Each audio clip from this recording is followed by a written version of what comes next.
তো বন্ধুরা, চলো আজকে শেয়ার করি আমার জন্মদিনের একটা ছোট্ট ব্লগ।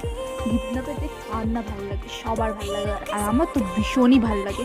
তো আমি জাস্ট ঘুম থেকে উঠে বসেছি ব্রাশ করতে, দেখি আমার দিদি আমার জন্য একটা গিফট এনেছে। এত দামি জুতো আমি তো বাবার কালেও পরিনি, জাস্ট জোক। সত্যি খুবই ভালো লেগেছে আমার সকালবেলা গিফট পেয়ে। তো তারপরে আমি সকাল সকাল কি খেয়েছিলাম তোমরা আমার বোনের মুখ থেকে শুনে নাও।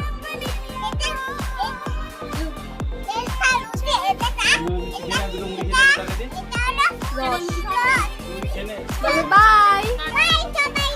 আমি দুপুরে গেছিলাম, স্যালাড ছিল, চিংড়ি মাছ, চিকেন, ইলিশ মাছ, চাটনি, পাঁপড়, পায়েস, মিষ্টি, ফ্রাইড রাইস, রাইস শুধু 5 রকমের ভাজা। এখানে আমার দিদি খাওয়াচ্ছিল আমাকে, আমার বোনই চলে গেছিলো খেতে।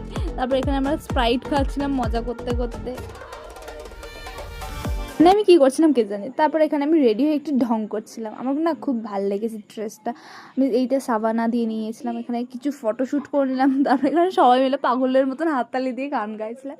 আমি সেই দিনটা খুব মজা করেছি, বার্থডের দিন সবাই আশা করি মজা করে, আমিও খুব মজা করেছি। তারপর আমরা সবাই মিলে চলে গেছিলাম গাড়ি করে হুশ করে একটা নিউ ধাবাতে, যেখানে আমরা গেছিলাম হচ্ছে বৌদিরা মিলে, মা, দিদি সবাই মিলে। এখানে বসে পড়েছিলাম আমরা খেতে। এখানে খুব জমিয়ে একটা গসিপ চলছিল, গসিপ না, জাস্ট আড্ডা মারছিলাম, জাস্ট জোকিং। তারপরে আমরা স্টার্টারে খেয়েছিলাম হচ্ছে chicken pakora. Taste wise, price wise all good. তো এখানে আমার দিদি দেখাচ্ছে খেয়ে হাম হাম করে। তারপরে আমরা মেন কোর্সে নিয়েছিলাম পনির তড়কা মশালা আর বাটার নান। এত টেস্টি ছিল, তোমাদেরকে মানে ধারণার বাইরে, কি বলবো।